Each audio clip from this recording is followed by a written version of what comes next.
L'argent. L'argent est le maître du monde. Notre quotidien, nos projets, notre avenir dépendent de l'argent qui circule dans l'économie. Pourtant, rares sont les citoyens, les politiciens, les décideurs sachant vraiment ce qu'est l'argent, d'où vient l'argent, qui fabrique l'argent. Beaucoup croient que l'argent est fabriqué par l'État, qu'ils ont réellement de l'argent sur leur compte, et que les banques prêtent l'argent de leurs déposants quand elles font crédit. Ces trois croyances sont fausses. La confusion règne au profit d'une finance mondialisée qui, de crise en crise, renforce son pouvoir de domination et détruit lentement nos démocraties, alors même qu'une infime proportion de la population mondiale n'a jamais accumulé autant de richesses.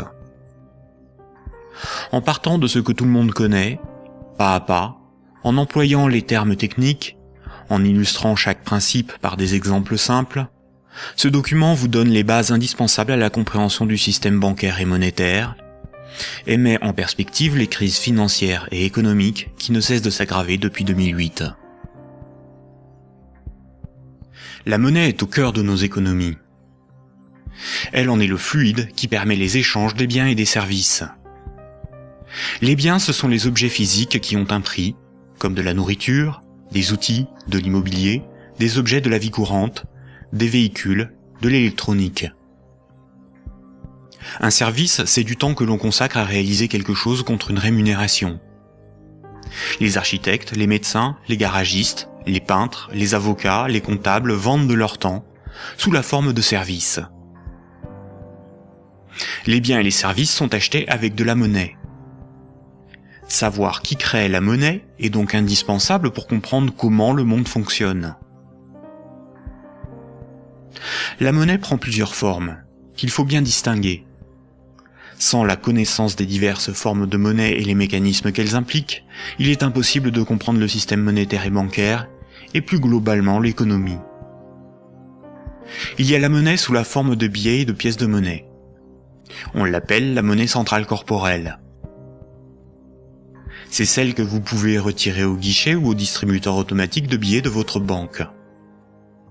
On peut la toucher, on peut partir avec, on peut physiquement la détruire.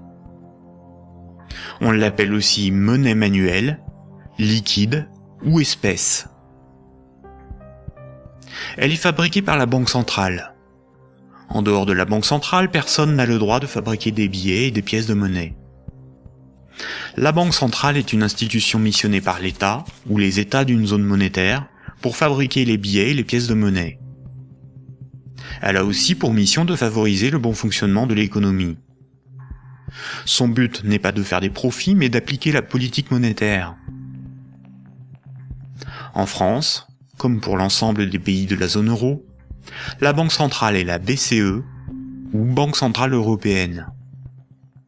La BCE gère une monnaie nommée euro. Et puis il y a un autre type de monnaie, beaucoup moins connu. C'est la monnaie qui est sur votre compte en banque, appelée monnaie scripturale. Cette monnaie n'existe que sous la forme de chiffres dans les systèmes informatiques de comptabilité des banques commerciales privées. On l'appelle aussi monnaie secondaire. Les banques commerciales privées, appelées aussi banques de second rang ou banques secondaires, sont les banques des particuliers et des entreprises, comme la BNP, le Crédit Agricole ou la Société Générale. Ce sont des entreprises privées dont le but est le profit. Les banques commerciales privées sont les distributeurs des billets et pièces de monnaie. Ce sont des intermédiaires, des commerçants, qui font le commerce de la monnaie centrale. Elles ont développé un substitut à cette monnaie, qui est la monnaie secondaire ou monnaie scripturale privée. Elles réalisent la gestion des moyens de paiement tels que les chèques, les cartes bancaires, les virements et les prélèvements. Pour comprendre l'origine des différentes formes de monnaie, il faut comprendre pourquoi la monnaie a été créée et parcourir son histoire de l'Antiquité à nos jours.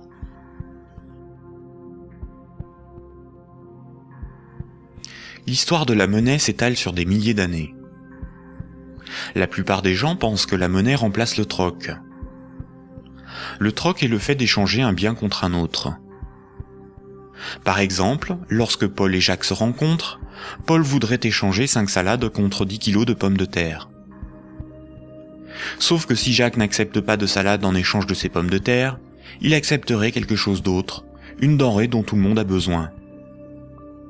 La monnaie serait apparue spontanément par la sélection de marchandises parmi les plus pratiques et les plus recherchées pour ces échanges immédiats. Dans un premier temps, le riz, l'avoine ou les animaux auraient été utilisés comme monnaie jusqu'à l'apparition de monnaies métalliques, d'or ou d'argent, forme ultime de monnaie. Le crédit ne serait apparu que plus tard, quand de la monnaie fut accumulée pour être prêtée à ceux qui en avaient besoin. Malheureusement, cette hypothèse n'a strictement aucune réalité historique. Les historiens ne cessent de le répéter. Ce n'est pas le troc qui apparut en premier, mais le crédit, c'est-à-dire la comptabilité des dettes, bien avant l'apparition de la monnaie. Le troc n'a pour ainsi dire quasiment jamais existé. Imaginons des paysans de l'Antiquité. Paul produit des salades qu'il récolte au printemps, et Jacques produit des pommes de terre qu'il récolte à l'automne. Jacques va emprunter 5 salades à Paul au printemps. Jacques doit l'équivalent de 5 salades à Paul. Ce n'est qu'à l'automne, 6 mois plus tard, que Jacques va le rembourser en lui donnant 10 kilos de pommes de terre. C'est la confiance qui permet ces échanges différés. On peut dire que Paul et Jacques se font confiance. Ils partagent un même principe moral qui est qu'une dette doit être honorée. Cela leur permet de se faire crédit. Quand Jacques demande des salades à Paul, il se sent redevable envers Paul. Jacques ne sera libre que quand il aura remboursé Paul des jours, des mois, des années plus tard, car il a une dette envers lui. Les hommes pouvaient se prêter des outils, des animaux, s'échanger des biens, mais aussi des services. Au-delà d'un certain volume d'échanges, la parole donnée ne suffit plus à garantir la confiance, il faut consigner par écrit. On invente l'écriture. Alors il faut apprendre à lire, écrire et compter. On invente l'école. Il faut aussi avoir confiance dans la quantité, mesurer ce que l'on échange. On invente les étalons et la métrologie. Enfin, il faut aussi avoir un arbitre en cas de litige. On invente les tribunaux. Les communautés prenaient une unité de compte virtuelle, ou un étalon, pour donner un prix aux biens et aux services qu'ils s'échangeaient. Si 5 salades valaient 10 unités de compte, alors quand Paul donnait 5 salades à Jacques, il lui devait 10 unités de compte. On a retrouvé nombre d'objets servant de registre de dette. Des bâtons, des boules d'argile, des papyrus, des bouts de tissu, des figurines. Parmi les plus anciens registres figurent des centaines de milliers de tablettes d'argile de l'époque sumérienne où étaient tenus des comptes et consignés des dettes. Ces tablettes étaient gérées par des temples proches des marchés. Personne ne pouvait empêcher les hommes de se faire crédit. Les unités de compte nécessaires à donner un prix à ce qui s'échangeait n'étaient qu'indicatives. Il n'est pas nécessaire de se procurer ou d'acheter des centimètres à chaque fois que l'on mesure ce que l'on prête à autrui. Durant plusieurs milliers d'années, il n'y avait pas de monnaie, juste la comptabilité des dettes des uns et des autres et des communautés entre elles. Ce n'est que beaucoup plus tard, environ 700 ans avant Jésus-Christ, que des souverains ou des castes régnantes ont imposé l'usage de monnaie comme moyen d'échange, sous la forme d'un objet dont ils s'attribuaient l'exclusivité de la production. Ils émettaient la monnaie, généralement des pièces d'or, d'argent ou de cuivre, payaient leurs soldats avec, et menaient des guerres pour conquérir de nouveaux territoires. Pour se procurer nourriture et équipement, les soldats imposaient par la force aux paysans et aux marchands cette monnaie comme paiement. Le pouvoir récupérait ensuite de cette monnaie lors de la perception des impôts. Comme tout le monde devait disposer de monnaie pour payer les impôts, elle devenait rapidement la monnaie officielle. Elle était acceptée comme paiement et elle se diffusait dans la communauté.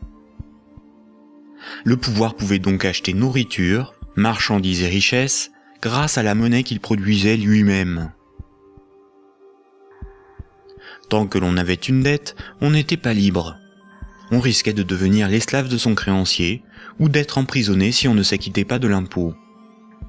C'est la servitude pour dette. Et c'est pour ça qu'une monnaie employable pour payer une dette ou un impôt a un pouvoir libératoire. La monnaie a donc été créée par des castes régnantes, des souverains, pour extorquer une partie de la production des populations, vivre et s'enrichir sans travailler. C'est par ce principe que des empires se sont bâtis. Historiquement, le troc n'était pratiqué que durant les périodes de chaos et de conflits, lorsque la monnaie venait à manquer. Au Moyen Âge, avec le développement du commerce, les métaux précieux comme l'or ou l'argent étaient devenus une monnaie internationale. Il était risqué de posséder et transporter ces métaux précieux. On risquait de se les faire dérober. À partir du XVIIe siècle, les marchands de Londres et de Stockholm commencèrent à confier la garde de leurs métaux précieux aux orfèvres, les négociants en métaux précieux. En échange, les orfèvres leur donnaient un reçu, un certificat de dépôt nominatif qui permettait à son détenteur de récupérer à tout moment son métal précieux. Lors des retraits, les orfèvres demandaient une petite somme pour le service de stockage rendu. Les boutiques des orfèvres devinrent des coffres fort bien gardés. Puis ces certificats sont devenus non nominatifs. Il était simplement inscrit dessus le poids de métal précieux qu'ils représentaient. Les marchands se mirent à se payer non pas en métal précieux, mais avec ces certificats. La monnaie papier était née. Les orfèvres constataient que les marchands laissaient leurs métaux précieux dans leurs coffres. Ils eurent donc l'idée de prêter ces métaux précieux à d'autres marchands pour développer leur commerce. Mais plutôt que de prêter les métaux précieux entreposés dans leurs coffres, les orfèvres émettaient des certificats papier. Quand les marchands remboursaient leurs dettes, ils rendaient les certificats et versaient un intérêt. Les orfèvres se mirent à imprimer bien plus de certificats que de métaux précieux disponibles dans leurs coffres. Cette pratique leur permit de s'enrichir en multipliant les intérêts perçus. Quand les certificats étaient rendus aux orfèvres, ils étaient détruits. Comme le papier monnaie échangeable contre des métaux précieux était accepté par les marchands comme paiement, les orfèvres pouvaient en imprimer pour leurs propres dépenses et achats. Tant que les emprunteurs et déposants ne venaient pas tous au même moment demander l'échange de leurs certificats contre l'équivalent en métal précieux, leur petit tour de magie pour s'enrichir restait secret. Aujourd'hui, les métaux précieux sont remplacés par la monnaie centrale. Avec l'avènement de la République et de la démocratie, c'est l'appareil législatif qui rédige la loi au nom du peuple, et l'État, la nation, fait fabriquer sa propre monnaie par la Banque centrale. La loi dit que tout citoyen est obligé d'accepter non pas des métaux précieux, mais de la monnaie de l'État comme règlement d'une dette. C'est ce qui donne son cours légal à la monnaie de l'État. Cette monnaie est dite fiduciaire, du latin fiducia, qui veut dire confiance. Sa valeur est liée à l'assurance qu'on peut échanger des biens et services avec cette monnaie. Rappelez-vous, quand un marchand déposait des métaux précieux chez l'orfèvre, il lui donnait l'équivalent en certificat de dépôt. Plus tard, le marchand pouvait retourner chez l'orfèvre et récupérer ses métaux précieux contre ses certificats. Aujourd'hui, quand le client d'une banque dépose des billets sur son compte, la banque le crédite.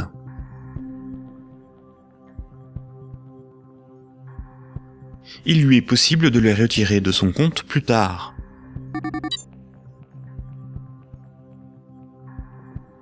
La monnaie secondaire, ou monnaie scripturale privée, est l'équivalent des certificats de dépôt des orfèvres. Tout comme le certificat de l'orfèvre est une reconnaissance de dette de l'orfèvre envers le marchand, un compte bancaire est une dette en monnaie centrale de la banque envers son client.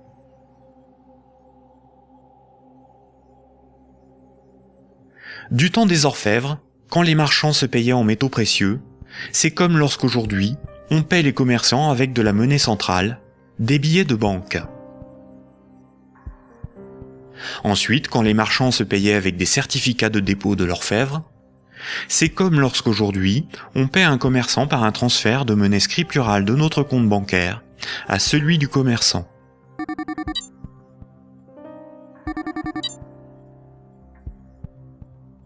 Rappelez-vous aussi que quand l'orfèvre faisait crédit, qu'il prêtait des métaux précieux, il émettait bien plus de certificats de dépôt que de métaux précieux disponibles dans ses coffres. Quand les marchands le remboursaient, il détruisait ces certificats. C'est la même chose aujourd'hui avec la monnaie scripturale.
C'est similaire à la population d'un pays qui varie en fonction des décès et des naissances.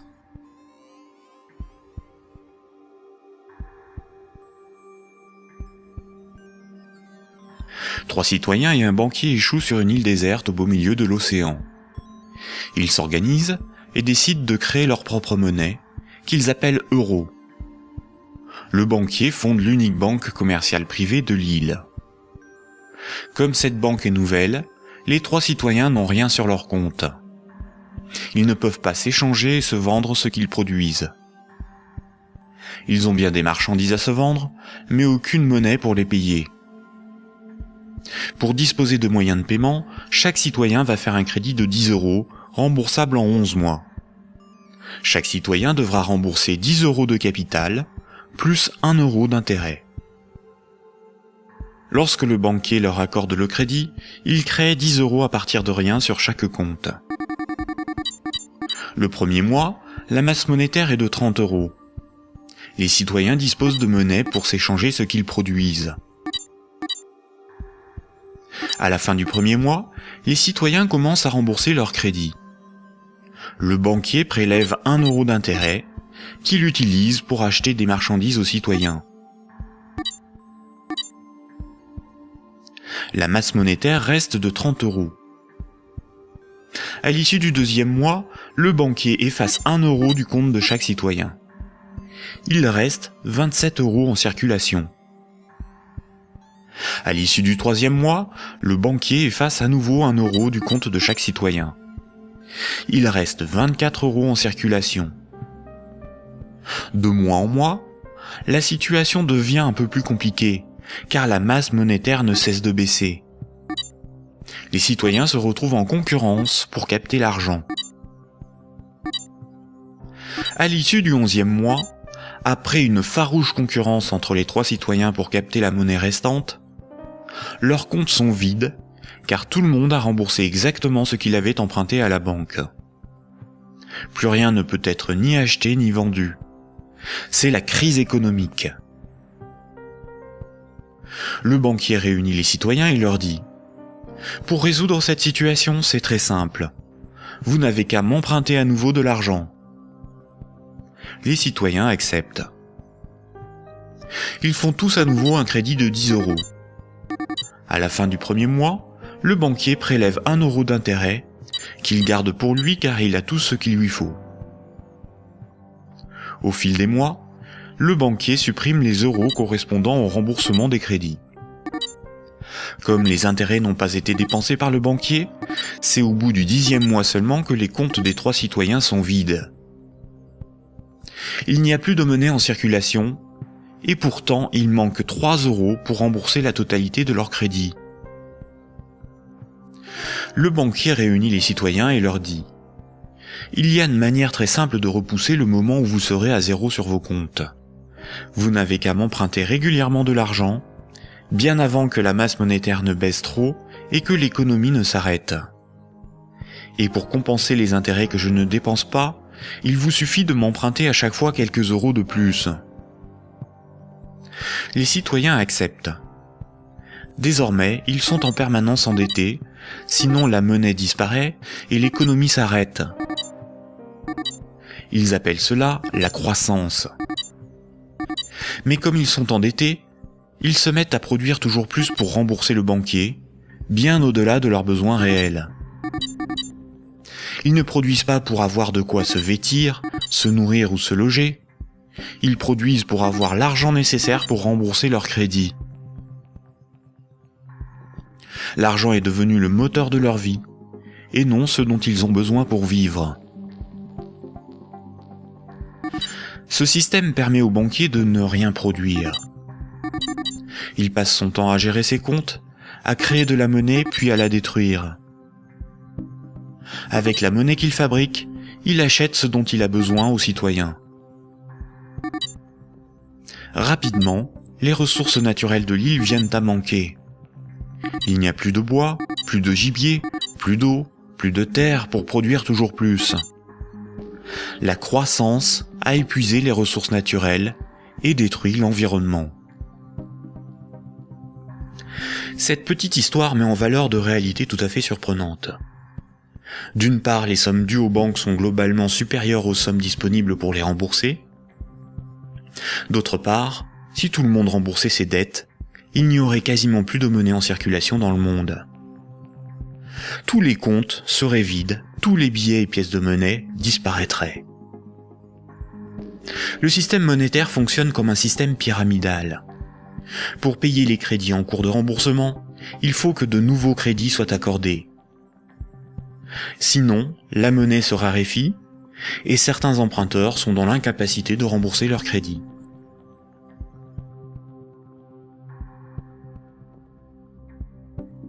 Pour les citoyens et les entreprises, la monnaie s'achète comme toute autre marchandise. Les banques louent la monnaie qu'elles fabriquent, et le prix de cette location est de la monnaie supplémentaire qu'elles sont les seules à fabriquer. Observons l'évolution de la masse monétaire dans la zone euro. Ce qui apparaît tout de suite, c'est son évolution exponentielle. La masse monétaire est composée de ce qu'on appelle des agrégats monétaires, nommés M1, M2 et M3. En orange, c'est la monnaie circulante. C'est la monnaie qui est sur les comptes à vue, utilisée pour des paiements, ainsi que la monnaie sous la forme de billets et de pièces de monnaie. Les comptes à vue servent à l'économie réelle. C'est là que sont versés les salaires, réalisés les paiements avec les cartes bancaires, les chèques, les virements, pour les échanges de biens et de services. C'est la monnaie qui sert l'économie réelle. En vert, ce sont les dépôts dits à terme, ou comptes à terme. Ce sont des comptes d'épargne rémunérés, des comptes à préavis, des livrets comme le livret A, certains placements financiers, où une partie de la monnaie scripturale est bloquée par les particuliers pour un certain temps. C'est de l'argent qui fait un peu d'argent. En violet, ce sont les placements à long terme, plutôt destinés aux entreprises. Les comptes à terme et les placements bloquent la monnaie. Cette monnaie n'est plus disponible pour réaliser des paiements, elle ne sert plus l'économie réelle. La masse de la monnaie qui circule, en orange, diminue quand les crédits sont remboursés par destruction monétaire. Elle diminue aussi quand de la monnaie est épargnée et passe d'un compte à vue à un compte à terme rémunéré, ou qu'elle est bloquée dans des placements à long terme. Par ailleurs, les banques ou des organismes spécialisés comme Sofinco ou CTLM proposent de prêter de la monnaie scripturale privée existante contre intérêt. Ce sont de véritables prêts de dépôt bancaire, sans création monétaire.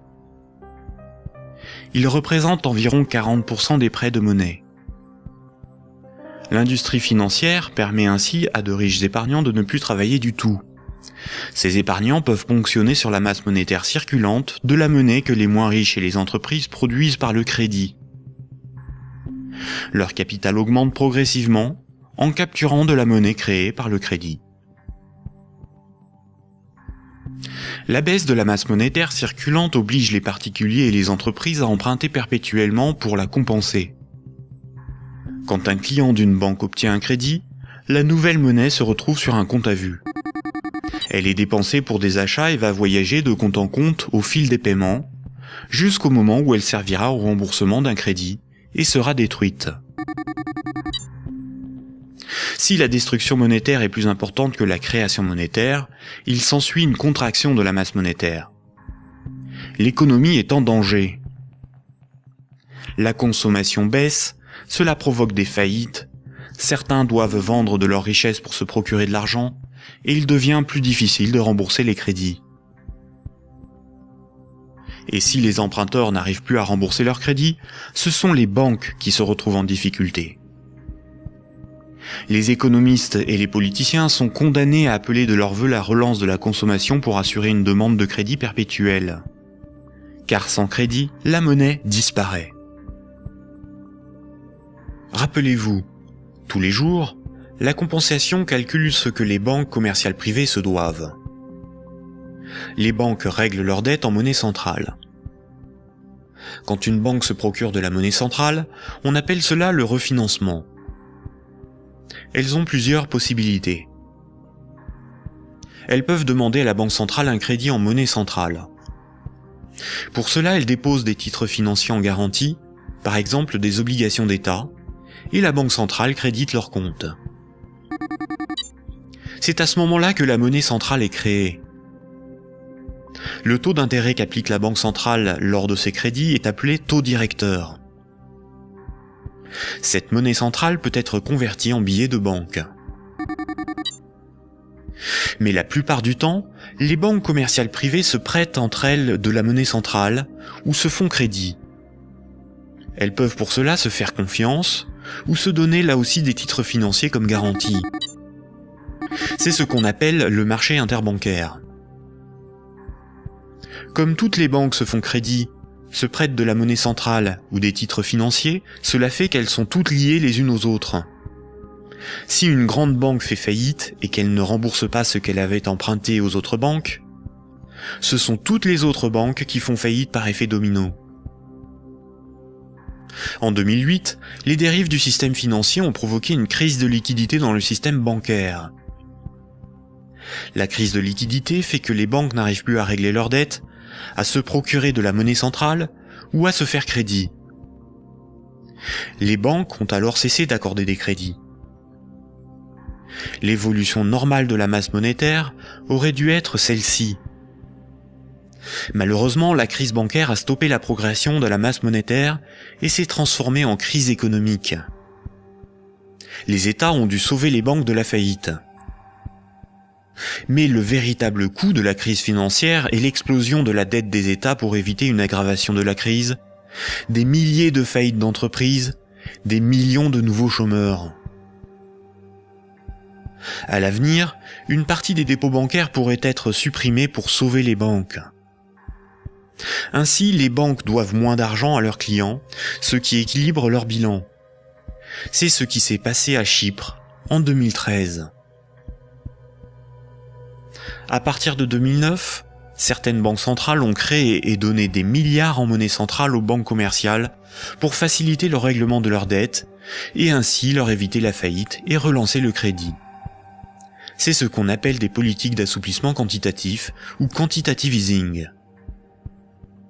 Cette monnaie centrale nouvelle pourrait être représentée sur ce graphique en tant que M0, appelée aussi base monétaire. Plutôt que d'accorder des crédits aux entreprises et aux particuliers avec une rentabilité incertaine, les banques commerciales privées ont utilisé cette monnaie centrale pour spéculer et acheter de la dette souveraine. Ainsi, d'une manière totalement artificielle, les bourses n'ont cessé de monter, la finance de s'enrichir et les États de s'endetter. Puisque pour rembourser les crédits passés, il faut que de nouveaux crédits soient accordés, on comprend mieux pourquoi les politiques d'austérité et de désendettement sont un suicide économique.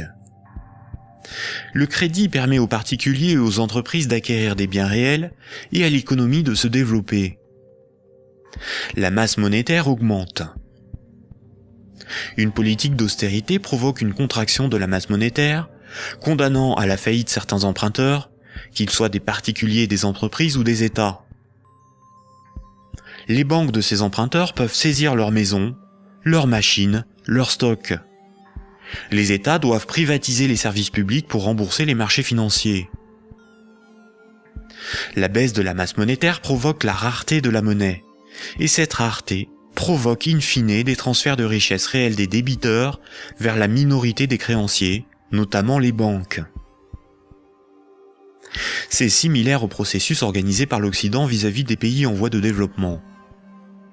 On endette ces pays pour qu'ils nous achètent des infrastructures, des machines, des moyens de production, via des prêts du FMI et de la Banque mondiale. Incapables de rembourser les crédits, leur faillite permet de saisir les ressources naturelles ou même ceux qu'ils ont achetés grâce à ces crédits. Le PIB d'un pays, c'est approximativement la somme des revenus dans ce pays en une année. Dans la zone euro, la dette des États représente 90% du PIB.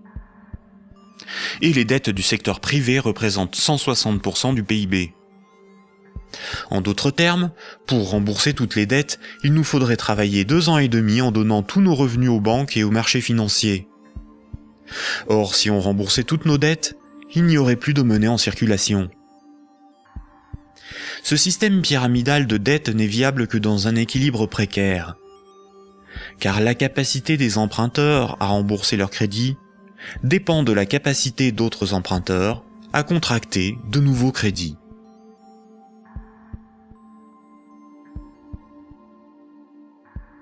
La fructification du capital, ou ce qu'on appelle l'usure, est le fait de toucher des intérêts sur de l'argent que l'on a et que l'on prête. Imaginons un pays où 10 citoyens ont tous 10 euros.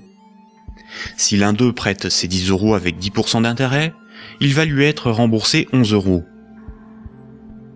S'il le fait 10 fois, les autres citoyens de ce pays auront perdu chacun 1 euro. S'il le fait 90 fois, il possédera les 9/10 des richesses du pays, sans avoir travaillé. C'est son capital qui travaille, pas lui. C'est déjà une situation moralement difficile à justifier.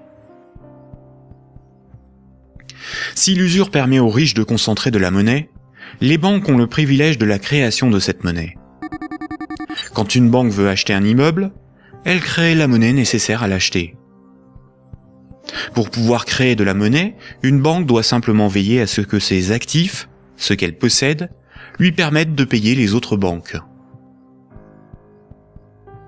Si les banques peuvent créer de la monnaie à partir de rien pour leurs achats, les entreprises, les particuliers et les États doivent d'abord en épargner, ou bien demander à une banque de lui en louer par un crédit. Voici ce que Maurice Allais, prix Nobel d'économie en 1988, disait de la création monétaire ex nihilo. Dans son essence, la création de monnaie ex nihilo actuelle par le système bancaire est identique, je n'hésite pas à le dire pour bien faire comprendre ce qui est réellement en cause, à la création de monnaie par les faux monnayeurs, si justement condamnés par la loi. Concrètement, elle aboutit au même résultat. La différence est que ceux qui en profitent sont différents et autorisés à le faire. Les banques sont des entreprises à but lucratif. Elles ont des actionnaires, leur but est l'enrichissement. Par le privilège de la création monétaire, la spéculation et l'usure organisée à l'échelle industrielle, on constate une gigantesque concentration des richesses dans les mains d'un tout petit nombre de personnes. Quand on parle de richesse, il ne faut pas penser à de l'argent, mais à de l'immobilier, des infrastructures, des propriétés, des entreprises, bref, ce qui a réellement de la valeur. Des chercheurs suisses ont extrait d'une base de données de l'OCDE un groupe de 147 entreprises financières qui ont le contrôle des 20 000 plus grandes entreprises du monde. Et un plus petit groupe forme le noyau dur de ces maîtres du monde. Sans surprise, les banques, et plus globalement le monde de la haute finance, notamment anglo-saxonne, contrôlent directement ou indirectement la plupart des grandes entreprises du monde. 1% de la population possède 46% du patrimoine mondial. Ce mouvement de concentration des richesses s'est accentué dans les années 70. Le néolibéralisme consacre la loi du marché comme dogme économique. Il prône la libre circulation des capitaux, des marchandises et des personnes à l'échelle mondiale, et une concurrence libre et non faussée. L'efficience des marchés serait l'avenir de l'homme. Dans cette perspective, les États sont des obstacles à la dérégulation financière. Avant les années 70, l'État français pouvait se financer à taux fixe et avantageux par un dispositif appelé le circuit du trésor. La Banque centrale pouvait faire des avances significatives à l'État. À partir des années 70, ce dispositif a été démantelé. Les États ont été obligés de se financer sur les marchés financiers, avec un taux variable en fonction de l'offre et de la demande. Par ailleurs, l'industrie financière organise la fuite des bénéfices et fortunes dans les paradis fiscaux. Pour le seul État français, le manque à gagner sur les recettes fiscales est estimé entre 50 et 80 milliards d'euros chaque année, soit plus que les recettes de l'impôt sur le revenu. En d'autres termes, l'État est contraint d'emprunter aux marchés financiers, c'est-à-dire aux banques et aux clients des banques, ce qu'elle ne leur prend pas sous la forme d'impôts et de taxes, et de leur payer pour cela un intérêt supplémentaire. Sans les intérêts imposés par les marchés financiers, l'État français n'aurait pas dû payer plus de 1500 milliards d'euros d'intérêts en 30 ans. La totalité de l'impôt sur le revenu est consacrée au seul remboursement des intérêts de la dette. Si les financiers prêtent aux États, c'est parce que les États ont le droit de lever autant d'impôts que nécessaire pour les rembourser, et d'utiliser la justice et les forces de l'ordre pour faire payer les contribuables. La création monétaire est aussi appelée planche à billets, même quand il s'agit de monnaie scripturale privée créée par le crédit. C'est un terme péjoratif faisant référence à l'impression de billets de banque par l'État. Ce terme est parfois employé par certains économistes de manière démagogique, pour induire en erreur quant aux responsabilités de la création monétaire et de l'inflation. L'inflation, c'est la hausse générale des prix. Une même baguette de pain vaut 1,30 € en 2013, alors que 10 ans plus tôt, elle valait 50 centimes.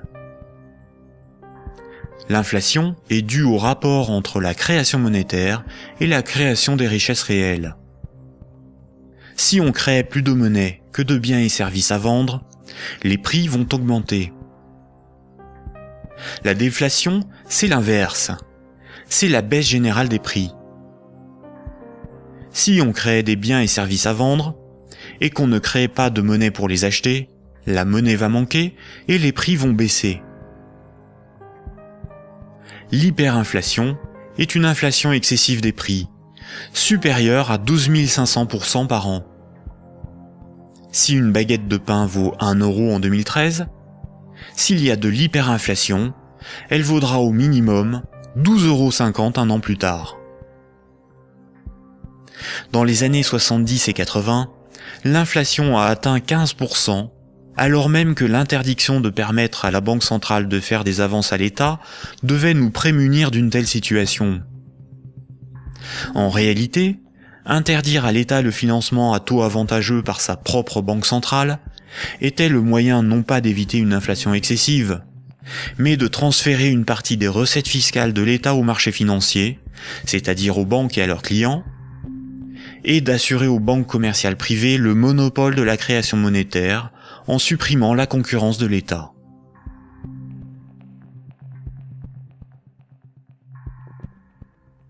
Voici ce qu'on pouvait lire en 1924, avant la Grande Dépression de 1929, dans le magazine de l'Association des banquiers des États-Unis. Le capital doit assurer sa propre protection par tous les moyens possibles, grâce à la coalition et à la législation. Les dettes doivent être collectées et les hypothèques exercées le plus rapidement possible. Lorsque les personnes ordinaires perdent leur maison à travers le processus de la loi, elles deviennent plus dociles et peuvent plus facilement être dirigées grâce au bras fort du gouvernement représenté par les principaux acteurs financiers et par une puissance centrale due aux richesses. Ces vérités sont bien connues de nos principaux intervenants, qui s'appliquent désormais à créer un impérialisme permettant de gouverner le monde. En divisant les votants grâce au système de partis politiques, nous les manipulons afin qu'ils dépensent toute leur énergie pour des problèmes n'ayant aucune importance. C'est donc grâce à une action discrète que nous garantirons la pérennité de ce que nous avons si bien planifié et accompli. Rappelez-vous, dans l'Antiquité, la monnaie physique a été inventée par des souverains pour lever des armées, conquérir de nouveaux territoires et instaurer une dépendance des peuples à la monnaie par la levée des impôts. Toutes les dettes devaient être réglées avec la monnaie du souverain. Cela lui permettait d'acheter les richesses aux populations avec la monnaie qu'il fabriquait lui-même. Une seule et même organisation gérait la fabrication de la monnaie, les armées, la législation, la justice et les forces de l'ordre. Aujourd'hui encore, la monnaie reste un instrument de domination et un élément clé de la géopolitique. Le siècle dernier a été celui du dollar américain. Le dollar américain est de loin la monnaie la plus répandue sur Terre. Le budget militaire américain est égal aux dépenses militaires de tous les autres pays réunis. Tous les ans, ce budget est voté par le Congrès et généreusement financé par la Banque fédérale américaine. Fondée en 1913, la Banque fédérale américaine est une banque privée et non une institution publique. La force militaire permet aux États-Unis d'assurer le statut de monnaie de réserve mondiale au dollar américain et de l'imposer dans le commerce international. Avant les attentats du 11 septembre 2001, les pays clés indépendants du système monétaire anglo-saxon étaient l'Afghanistan, l'Irak, le Soudan, la Libye, la Syrie, Cuba, la Corée du Nord, la Somalie et l'Iran. Les États-Unis et leurs alliés ont attaqué l'Afghanistan, l'Irak et la Libye. En Libye, une banque centrale opérationnelle a été créée par les soi-disant rebelles avant même que la guerre ne soit finie. Le colonel Kadhafi, Saddam Hussein et Kennedy ont en commun d'avoir défié la domination du dollar américain du cartel de banques privées qui dirige la Banque fédérale américaine. Aujourd'hui, les banques centrales sont indépendantes de tout pouvoir politique et sont coordonnées à l'échelle mondiale par la Banque des banques centrales, la BRI, Banque des règlements internationaux, située à Bâle en Suisse. Ce n'est pas une institution publique, elle n'a aucun mandat, ses membres ne sont pas élus, et pourtant c'est probablement le cœur du futur gouvernement mondial. L'application de la loi par les tribunaux, les forces de l'ordre, l'armée, sont comme des services assurés par les États à la corporation bancaire, qui contrôle aussi les plus grandes entreprises du monde. La propagande et la guerre permettent d'étendre la zone d'influence des monnaies, et donc le pouvoir de ceux qui en contrôlent la production. Sans la création monétaire par les banques commerciales privées, l'économie ne pourrait pas se développer, et le financement des États par les impôts et les taxes ne serait pas possible. Par cette dépendance, les intérêts de la corporation bancaire sont aussi ceux de la classe politique. Mayer Amschel Rothschild, célèbre banquier du XVIIe siècle, considéré comme le père de la finance internationale, a triomphalement déclaré ceci. « Donnez-moi le droit d'émettre et de contrôler l'argent d'une nation, et alors peu m'importe qui fait ses lois. » Est-ce vraiment le peuple qui a le pouvoir ? Démocratie veut dire le pouvoir au peuple. En grec, démos c'est le peuple et kratos c'est le pouvoir. Dans un état de droit, celui qui établit les lois a le pouvoir. En démocratie, c'est le peuple qui écrit et vote les lois. Une aristocratie, c'est le pouvoir au meilleur. En grec, aristos, c'est le meilleur, et kratos, c'est le pouvoir. En aristocratie, ce sont les meilleurs qui ont le pouvoir et établissent les lois. Une oligarchie, c'est le pouvoir à un petit nombre. Oligos, c'est un petit nombre. En oligarchie, c'est un petit nombre qui a le pouvoir. En France, nous sommes sous un régime dénommé gouvernement représentatif. Tous les 5 ans, on demande au peuple d'élire ses représentants parmi un groupe d'hommes politiques, dénommé classe politique. Les représentants écrivent et votent les lois, pas le peuple. Nous sommes donc dans une oligarchie. Historiquement, le terme de démocratie pour désigner le gouvernement représentatif a été employé dans les années 1830 pour tromper l'opinion publique et faire croire au peuple qu'il a le pouvoir. Ce mensonge perdure encore de nos jours. Si nous étions en démocratie, nous voterions nous-mêmes les lois, par des votations ou des référendums, et nous pourrions aussi en écrire, en proposer. En France, les représentants du peuple sont des politiciens de carrière, pour beaucoup fonctionnaires et issus de classes supérieures, âgés de 60 ans en moyenne. Ils ne sont en rien représentatifs du peuple français. Une fois les représentants élus parmi l'oligarchie de la classe politique, les électeurs n'ont aucun contrôle sur la politique menée et la législation établie. Les représentants votent selon leurs opinions, leurs intérêts, leur complicité ou leur carrière politique. Ils sont la cible de groupes d'intérêt qui influencent leur vote. Les textes de loi sont dans 9 cas sur 10 rédigés par de hauts fonctionnaires non élus. Donner le pouvoir à un groupe d'hommes issus d'une oligarchie, ce n'est pas avoir le pouvoir, c'est désigner ses maîtres. Les partis politiques, apparus dans les années 1840, étaient un moyen de canaliser l'insatisfaction des électeurs dans des oppositions et des conflits sans conséquences.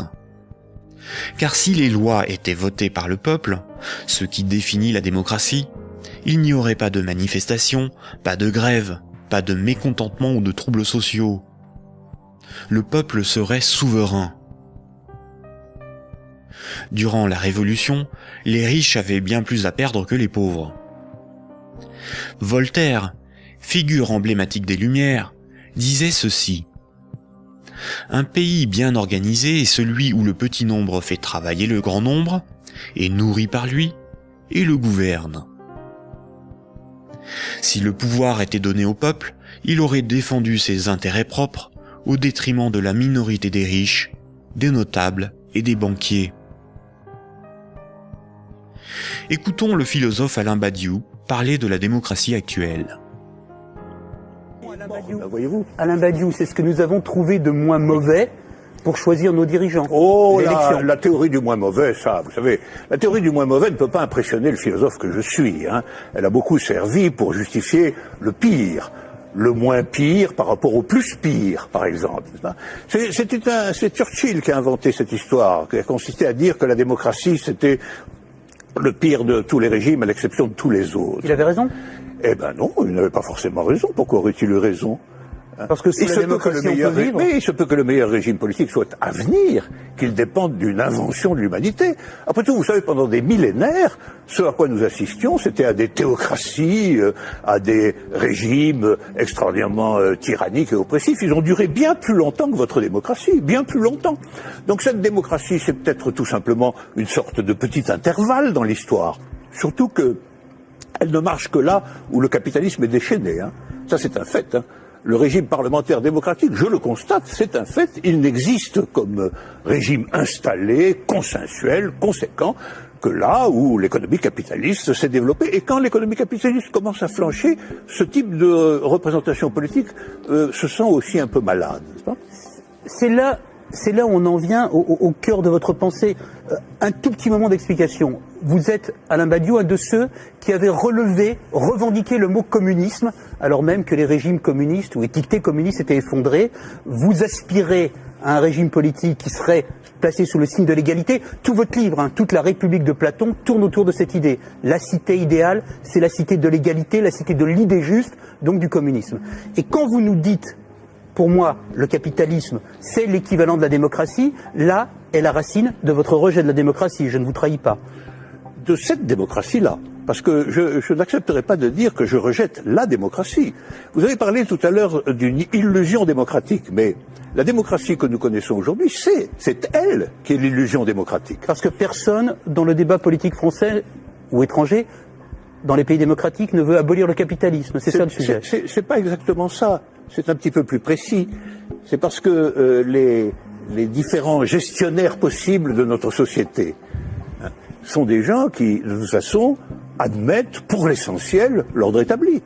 Ça, il faut en convenir. D'ailleurs, s'ils n'admettaient pas les uns et les autres l'ordre établi, ils n'accepteraient pas de se succéder comme ils le font. Il faut bien que tel candidat ne soit pas extraordinairement différent de tel autre pour qu'ils puissent alterner le mouvement des affaires restant à peu près le même, après tout. Hein. Donc il y a un consensus fondamental qui fonde ce que vous appelez, vous, la démocratie, qui est une démocratie tout à fait normée, tout à fait particulière, et qui repose sur des acceptations fondamentales premières. Voilà. Et donc je soutiens que nous ne vivons pas du tout en démocratie. Nous vivons en réalité en oligarchie. Voilà. Nous sommes dominés par une oligarchie financière, politique et médiatique. Tout le monde le sait d'ailleurs. Tout le monde voit parfaitement qu'il faut absolument maintenir ce système pour maintenir le système politique lui-même. Qui gouverne dans la cité juste, dans la cité idéale? Eh bien, qui gouverne normalement dans la cité juste, dans la cité idéale, c'est précisément tout le monde. C'est la démocratie véritable. C'est-à-dire qu'il n'y a pas d'État séparé de l'ensemble des gens. Voilà, c'est ça la cité idéale. La cité idéale, c'est la grande idée communiste de Marx lui-même, qui est un peu oubliée, mais que je voudrais rappeler. C'est le dépérissement de l'État. C'est l'idée que l'existence d'une machine d'État oppressive, séparée, qui doit être perpétuellement validée par des élections, etc., c'est une affaire vieillie, c'est une affaire qu'il faut dépasser absolument, au nom de ce que Marx lui-même appelait un régime d'association. La capacité, pour tout le monde, de s'occuper de ses propres affaires. Ce qui est intéressant, et c'est là où, quand vous parliez de l'idée de Marx et de l'idée de l'association, vous êtes un fervent admirateur de ce qu'on a appelé les révolutions arabes, fervent admirateur également de ce qu'on a appelé le mouvement des indignés. Et ce qui est très intéressant, c'est que votre critique sur les révolutions arabes commence au moment où elles se transforment en processus démocratique électoral avec des élections. Oh ben c'est pas ma critique à moi, c'est d'abord la critique de tous ceux qui ont participé au mouvement dans les pays arabes. Ils ont été légèrement surpris et déconcertés par le résultat des élections. Mais le principe même des élections... Comme moi je l'ai été en mai 68. Eux aussi ils disent élections piège à con maintenant, maintenant qu'ils ont les partis islamistes dits modérés sur le dos. C'est comme si, après une révolution, une tempête révolutionnaire démocratique extraordinaire, on vous présentait un massif parti démocrate chrétien comme le vainqueur des élections. Ben vous seriez un peu étonné tout de même, C'est bien la preuve qu'il y a deux sens du mot démocratie qui ne sont pas du tout homogènes. Sauf que la revendication, Alain Badiou, la revendication du peuple contre les dictateurs, c'était de pouvoir voter. Bon, ça, la revendication du peuple contre les dictateurs, c'était que les dictateurs s'en aillent. Mais ça, c'était leur revendication unanime. Sur la question du vote, il y a eu d'innombrables débats. Comment, quand, dans quelles conditions? Ces débats ont souvent été tranchés par des autorités extérieures au mouvement populaire lui-même. En Égypte, par exemple, ils ont été largement tranchés par l'armée. Autant dire par ce qui restait du régime d'avant. Parce que la révolution a été volée par l'armée. Mais les Tunisiens, par exemple... Le gouvernement représentatif, en ne donnant aucun pouvoir aux pauvres, aux ouvriers et aux paysans, garantit la protection des intérêts des plus puissants et des plus riches. Aujourd'hui encore, le citoyen n'est qu'un électeur, un emprunteur et un consommateur. Il est informé par des médias inféodés aux grands groupes financiers et industriels dont ils sont pour la plupart la propriété. Le vote des lois par les citoyens, le référendum d'initiative populaire, ou la mise en place d'un parlement tiré au sort dans la population comme le sont les jurys populaires, qui sont des évolutions démocratiques élémentaires, sont systématiquement dénigrés dans les médias.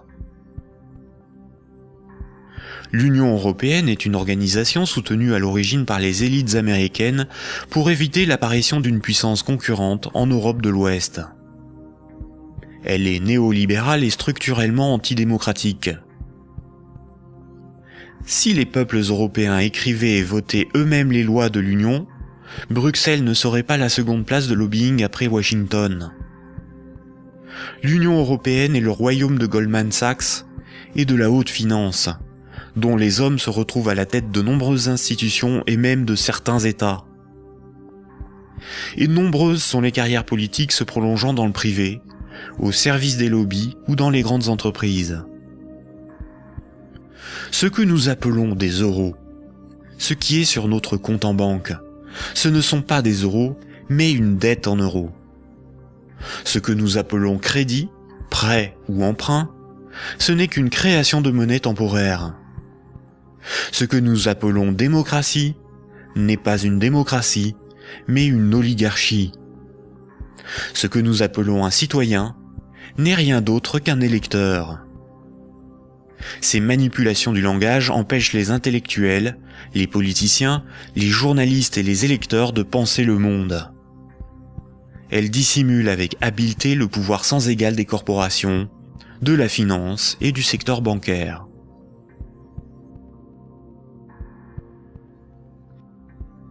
Aujourd'hui, la planète n'est plus capable de se régénérer. L'humanité tout entière est en train de se confronter aux limites de la Terre elle-même et manque de ressources naturelles. Toute croissance économique nécessite beaucoup de matières premières et d'énergie. Or, les ressources de la planète sont limitées. Certaines organisations militent pour qu'une nouvelle approche économique et sociale émerge, pour que nous soyons respectueux de notre environnement et sortons d'une logique de compétition, de surconsommation et de conflit. Certains font la promotion de la décroissance. La décroissance permettrait l'équilibre de l'activité humaine et les ressources de la planète. Mais la décroissance sous-entend une réduction permanente de la demande de crédit, donc une contraction de la masse monétaire qui déboucherait rapidement sur une crise économique majeure. En réalité, les nations sont les esclaves de l'impérieuse nécessité d'une dette perpétuelle pour disposer de monnaie, donc d'une croissance soutenue, impliquant une consommation en progression constante. S'il n'y a plus d'anticipation de revenus futurs, il n'y a plus de crédit, donc la monnaie disparaît, l'État ne peut plus fonctionner et l'économie s'arrête.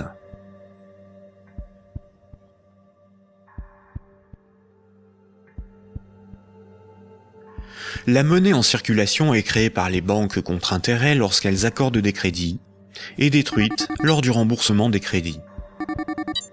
Ce cycle monétaire garantit aux banques une rente perpétuelle. Les créanciers sont les banques et le secteur financier, et les débiteurs sont le reste du monde. Notre système économique n'est en rien libéral, puisque nous sommes dépendants des banques pour réaliser le moindre échange économique. Nous ne sommes pas libres de ne pas être endettés. La rareté de la monnaie organise la concurrence entre les individus, entre les entreprises, entre les nations. Les banques créent la monnaie en fonction de leurs propres intérêts et non en fonction de l'intérêt général. Les conflits armés sont plus lucratifs que la diplomatie. La concurrence, plus dépensière que la coopération. La spéculation, plus rentable que le social. Si les banques pouvaient nous vendre l'air que l'on respire, elles le feraient. Pour certains philosophes des siècles passés, voici l'ordre naturel des choses. Le divin représente l'ordre supérieur.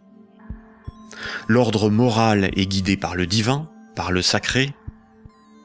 L'ordre politique est guidé, lui, par la morale. Et la finance, elle, est au service de l'ordre politique. Mais si la monnaie n'est plus le reflet des échanges économiques de ceux qui créent les richesses réelles, mais le moyen par lequel ces richesses réelles sont échangées, l'argent devient le maître du monde. Une inversion des ordres s'opère. Le divin est remplacé par l'argent. N'a de valeur que ce qui a un prix. Les marchés font office de morale. Rien ne doit enfreindre les lois du marché, bénéfiques pour l'humanité. La finance est au service des marchés. Les financiers sont les nouveaux prophètes. Ils défendent l'immanente main invisible. La politique et l'État sont au service de la finance, car ils en sont dépendants. Ils sont forcés de défendre les intérêts de la finance au détriment de ceux des peuples. Frédéric Bastiat, économiste politique au XIXe siècle, disait ceci. Quand le pillage devient un moyen d'existence pour un groupe d'hommes qui vit au sein de la société, ce groupe finit par créer pour lui-même tout un système juridique qui autorise le pillage et un code moral qui le glorifie.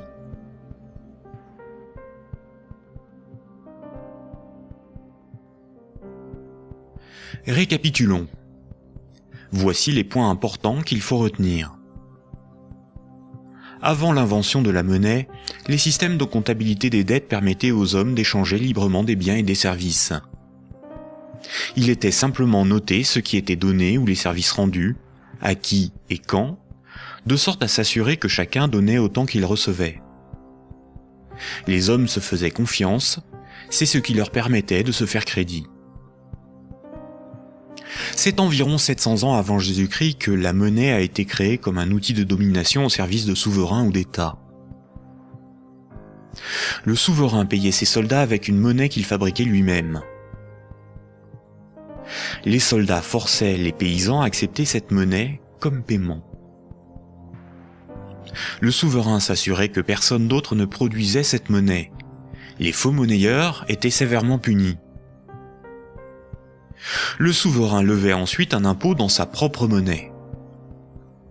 Les paysans étaient donc obligés de se procurer de la monnaie du souverain pour payer leurs impôts et éviter de finir esclaves, emprisonnés ou pendus. La monnaie permettait donc au souverain de payer son armée, de maintenir l'ordre par la violence et d'extorquer des biens et services à ses sujets. Dès lors, le terme de dette a été progressivement dévoyé.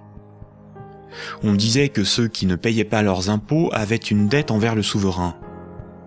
C'est faux. Pour qu'un sujet ait une dette envers le souverain, il aurait fallu que le souverain lui ait d'abord donné quelque chose de valeur. Or, le souverain exigeait avec violence et sans contrepartie de la monnaie qu'il était le seul à fabriquer. Le mythe de la monnaie remplaçant le troc masque le fait que celui qui a le pouvoir de créer la monnaie peut s'approprier le travail d'autrui sans contrepartie. De nos jours, les institutions qui créent la monnaie sont les banques commerciales privées dont le but est le profit. Elles créent la monnaie lorsqu'elles accordent des crédits, et elles détruisent la monnaie lorsque les emprunteurs remboursent leurs crédits. En fonction de leur bilan, les banques créent aussi de la monnaie à partir de rien pour leurs propres dépenses. Quand, par exemple, on demande du pain à quelqu'un, il est bien normal de le lui rendre plus tard. On a une dette envers cette personne.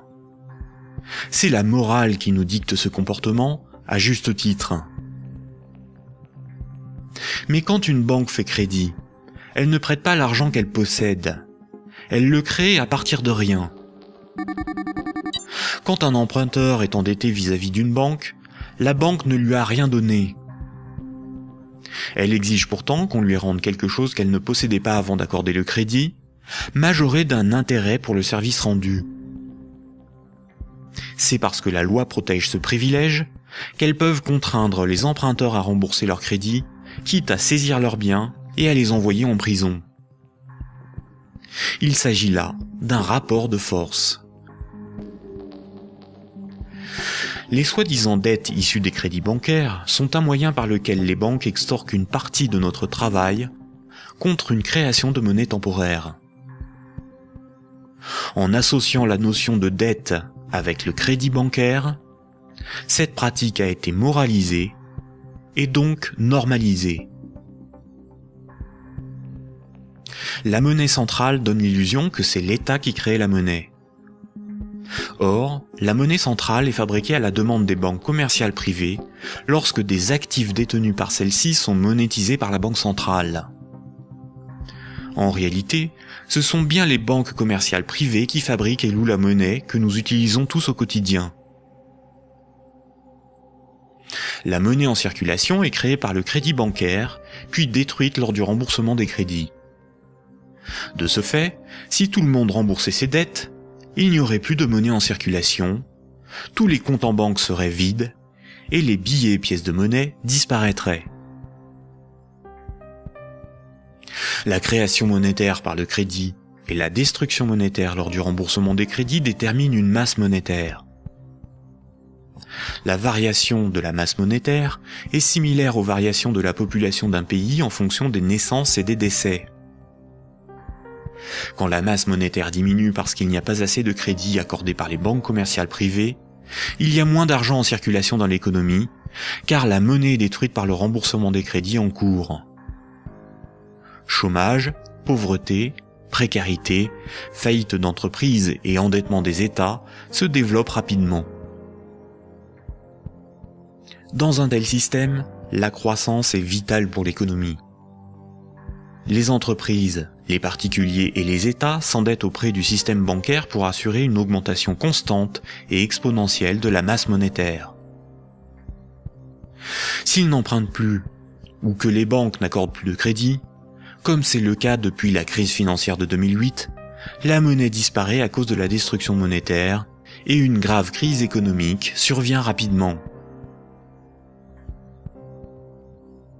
Sans dette, il n'y a pas de monnaie. Sans monnaie, il n'y a pas d'économie, les nations ne peuvent pas s'échanger ce qu'elles produisent. Donc sans dette, il n'y a pas d'économie. Ce système oblige l'ensemble de la société, des États, des nations, à être perpétuellement endettés et donc à enrichir les banquiers et la finance simplement pour disposer de monnaie pour leurs échanges économiques. C'est par ce principe que le système bancaire a servi le monde économique à ce profit, sans contrepartie productive. Chaque crédit sert à acheter une maison, une voiture, une télévision, et induit la consommation d'énergie et de matières premières pour leur fabrication. La nécessité de toujours plus de crédit provoque la destruction de l'environnement, le pillage des ressources de la planète, la surproduction, la concurrence et le consumérisme. Tant que chaque unité de monnaie, chaque euro, sera issu d'un crédit bancaire, les banques gouverneront le monde et l'humanité pillera la planète et détruira l'environnement pour enrichir l'oligarchie financière. Imaginons ce que serait la monnaie du futur. Imaginons un micro-pays avec 2 citoyens. Paul et Jacques se rencontrent. Leurs comptes sont à 0. Paul a fabriqué une chaise. Il la vend à Jacques 10 unités de compte. Jacques a alors moins 10 sur son compte et Paul a plus 10. Paul peut convertir 5 unités de compte en monnaie manuelle, en billets de banque. Ainsi, tant qu'ils sont dans leurs débits autorisés, personne ne peut empêcher Paul et Jacques de s'échanger ce qu'ils produisent. Leur débit autorisé est calculé en fonction de leurs actifs et de leur solvabilité, et représente le risque financier que doit assumer la société tout entière. La monnaie du futur est un jeu à somme nulle. Dans le futur, la monnaie sera représentative des échanges économiques réalisés, et non ce qui les permet. Aujourd'hui, la monnaie ne fonctionne pas du tout comme ça. Ajoutons dans ce micro-pays une banque. Pour acheter la chaise de Paul, Jacques va emprunter à la banque les 10 € nécessaires pour la payer.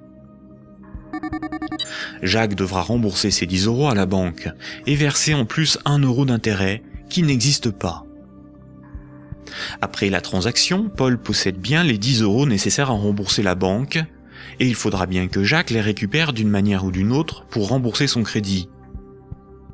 Il devra vendre son temps ou fabriquer des choses à vendre pour récupérer les euros pour rembourser son crédit.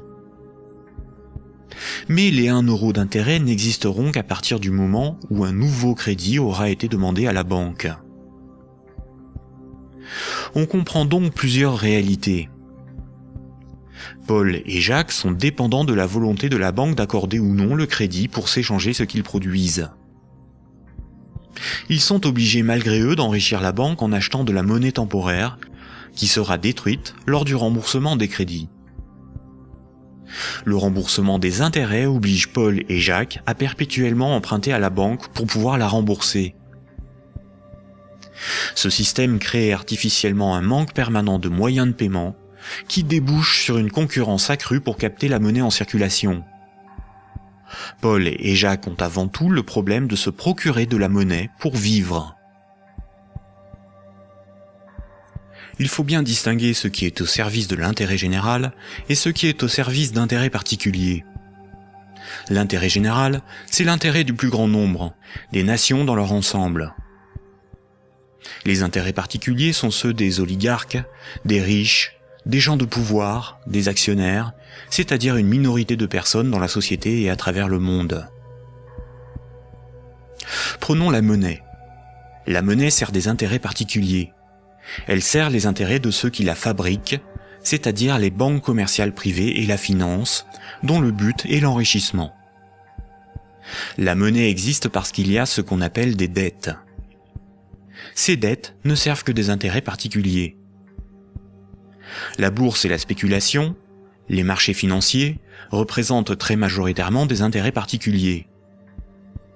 La rémunération de l'épargne et des comptes courants des déposants, de l'homme de la rue, est marginale en comparaison des bénéfices engrangés par l'industrie financière. Le système politique, qui est censé défendre l'intérêt général, est forcé de protéger les privilèges des banques, des corporations et de la finance. Depuis les Lumières et la Révolution française, les régimes politiques basés sur l'élection de représentants ont été voulus parce qu'ils sont antidémocratiques. Ils permettent de défendre les intérêts de la classe supérieure et des élites par l'établissement de collusions toujours plus fortes entre la classe politique et les oligarchies financières et capitalistiques dont ils sont dépendants. La guerre est souvent financée par les riches et les banquiers. Seules des révolutions, des rébellions ou des révoltes se veulent véritablement au service de ceux qui les mènent. Les guerres, elles, ne servent que rarement l'intérêt général. La science, l'environnement, la santé, l'éducation, le progrès technique sont au service de l'intérêt général. En réalité, avec la privatisation de l'ensemble de ces domaines, ils sont de plus en plus au service d'intérêts particuliers afin d'en tirer le maximum de profit. La généralisation de l'économie de marché s'accompagne d'une concentration des richesses telle qu'à l'échelle mondiale, les 85 personnes les plus riches ont autant que les 3,5 milliards les plus pauvres. Et ces disparités ne cessent aussi de s'accroître dans les pays développés. La majorité productive s'appauvrit quand une minorité financière et capitalistique s'enrichit. Les riches n'ont jamais été aussi riches. Comment en est-on arrivé à une telle situation ? Pourquoi n'y a-t-il pas de mobilisation ou de révolte contre le capitalisme et la finance déchaînée qui ne cessent de dicter leurs lois aux nations ? La dictature parfaite serait une dictature qui aurait les apparences de la démocratie, une prison sans murs dont les prisonniers ne songeraient pas à s'évader. Un système d'esclavage où, grâce à la consommation et au divertissement, les esclaves auraient l'amour de leur servitude. Aldous Huxley, dans Le meilleur des mondes. La croissance, essentielle à la domination de la finance, nécessite des travailleurs consommateurs dociles et manipulables. La télévision les divertit par les jeux, les séries, le voyeurisme de la télé-réalité et un flot d'informations brutes, sans aucune analyse, ne jouant que sur la force des images, l'émotionnel et les peurs primaires. On y fait l'apologie de l'oligarchie, des idoles, du consumérisme, de la légèreté, du sexe et de la bêtise. Consommer, c'est être libre et heureux, réfléchir est futile et ennuyeux. Le vocabulaire est réduit, le sens des mots dévoyé, de sorte qu'il n'est plus possible de penser la réalité. L'éducation est réduite à une forme de conditionnement à la servitude et d'insertion professionnelle. Un individu inculte n'a qu'un horizon de pensée limité, et plus sa pensée est bornée à des préoccupations futiles, moins il peut se révolter. La destruction des États-nations, de la cellule familiale, la négation des identités culturelles, religieuses et sexuelles, sont les moyens de supprimer tous leurs repères aux individus. Ils n'ont alors ni l'environnement social et institutionnel, ni les ressources mentales pour s'opposer à la domination mondiale des multinationales et de l'oligarchie financière, politique et capitalistique. Il faut comprendre que la télévision, la radio et la presse sont des médias unidirectionnels, alors que l'Internet est multidirectionnel. Les médias unidirectionnels sont maîtrisés par un petit nombre de personnes soigneusement sélectionnées par les oligarchies politiques et financières pour délivrer des programmes servant leurs intérêts. L'opinion du citoyen est ainsi formatée, maîtrisée, contrôlée. À l'inverse, sur l'Internet, tous les intellectuels, philosophes et journalistes peuvent s'exprimer, partager leurs analyses, et le citoyen peut librement choisir ses sources d'information, partager ses opinions et en débattre. Pour maîtriser la liberté de l'Internet, l'oligarchie crée une fausse dissidence sous la forme de médias qui semblent subversifs, comme Mediapart, Rue 89, Le Canard enchaîné, le magazine Marianne, ou encore des organisations comme Wikileaks, dont la fonction est de canaliser les citoyens les plus critiques sur des sujets sans importance, d'organiser leur indignation, de monter les uns contre les autres, et de décrédibiliser les analyses réellement subversives. Et quand le prêt-à-penser perd trop de terrain, la liberté d'opinion et d'expression n'existe plus. L'Internet tout entier est diabolisé au nom de la démocratie, de la République, ou encore de la lutte contre un terrorisme fictif ou fabriqué. Les grands médias qualifient de racistes, de terroristes, de fascistes, de xénophobes, d'antisémites, de négationnistes, de conspirationnistes ceux qui analysent les faits, critiquent le système et tentent d'en exposer les fondements. Ces grossiers amalgames visent à empêcher le public d'écouter leurs discours, d'étudier leurs arguments et de débattre de leurs idées. Tout comme ce sont les banques qui décident de ce qui doit être financé en fonction de leurs intérêts, dans les médias dominants, c'est l'oligarchie qui décide l'information qui doit être diffusée en fonction là aussi de ses propres intérêts. Le contrôle du vecteur soit de la richesse, c'est-à-dire la monnaie, soit de la connaissance et des idées, c'est-à-dire les médias, soit encore du système législatif, c'est-à-dire le gouvernement représentatif non démocratique, sont les instruments de la domination des oligarchies. Dès lors, il ne faut pas tomber dans la provocation, l'extrémisme ou la violence. La violence et la provocation sont ce que le système attend pour justifier la censure, le contrôle d'Internet et la mise en place d'un État policier. Il ne faut pas non plus dépenser son énergie sur des détails. Il faut au contraire remettre en cause les fondamentaux sur lesquels repose ce système de domination. Tous les mouvements progressistes, sociaux ou alternatifs, quelle que soit leur forme, associations, partis politiques, ONG, et quelle que soit leur cause, devraient faire la promotion de 3 changements décisifs pour le monde de demain. Premier point. Remettre la création monétaire au service de l'intérêt général. Tant que ce sont les banques qui décident de ce qui mérite d'être ou de ne pas être financé en fonction de leurs propres intérêts, le pouvoir politique et le libéralisme ne sont qu'illusions. Les banques ne sont pas là pour faire du social ou de l'investissement. Elles sont là pour faire des profits en prenant le moins de risques possible. Deuxième point. La création monétaire par le crédit à intérêt et la destruction monétaire lors du remboursement des crédits forment un système pyramidal obligeant l'humanité à détruire la planète pour le seul profit de la finance.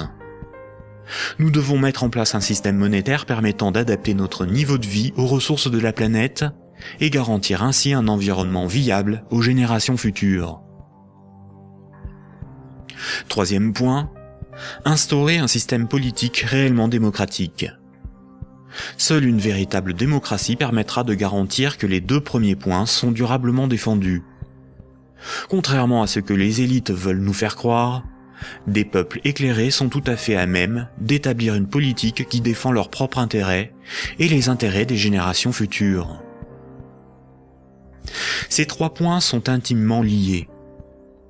Sans une monnaie réellement publique, le lobby bancaire aura toujours la capacité de faire plier les gouvernements et changer les institutions.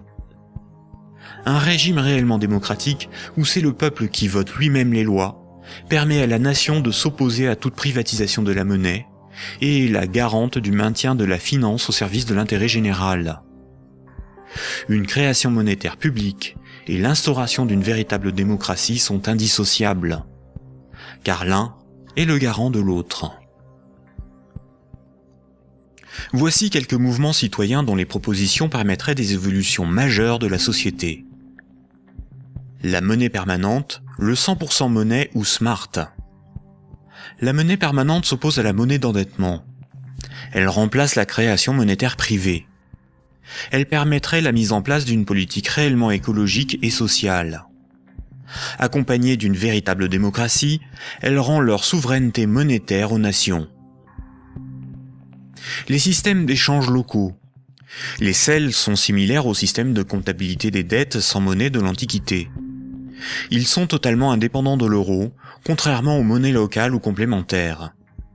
Si une monnaie locale ou complémentaire est créée en échange d'euros donnés à l'organisation qui les gère, elle ne provoque qu'un protectionnisme marchand à petite échelle. Le revenu de base est le dividende universel. Tout en bouleversant les rapports sociaux, il impose de repenser la notion de travail, de justice, et induit une refonte du système monétaire pour être appliquée à grande échelle. Le tirage au sort. Un parlement non élu, mais tiré au sort dans la population est un système par nature démocratique, incorruptible et parfaitement représentatif. Il s'inspire de la démocratie athénienne et des jurys populaires, évite les dérives électoralistes et institue l'impuissance des lobbies. La démocratie directe. Il s'agit de faire voter les lois par référendum. La Suisse, par exemple, par ses votations et son référendum d'initiative populaire contraignant, est très proche d'une démocratie directe. À nous de sensibiliser nos proches, nos concitoyens, nos décideurs, nos élites, sur les fondements du monde d'aujourd'hui, et de faire la promotion de ces alternatives économiques, financières et politiques essentielles au monde de demain.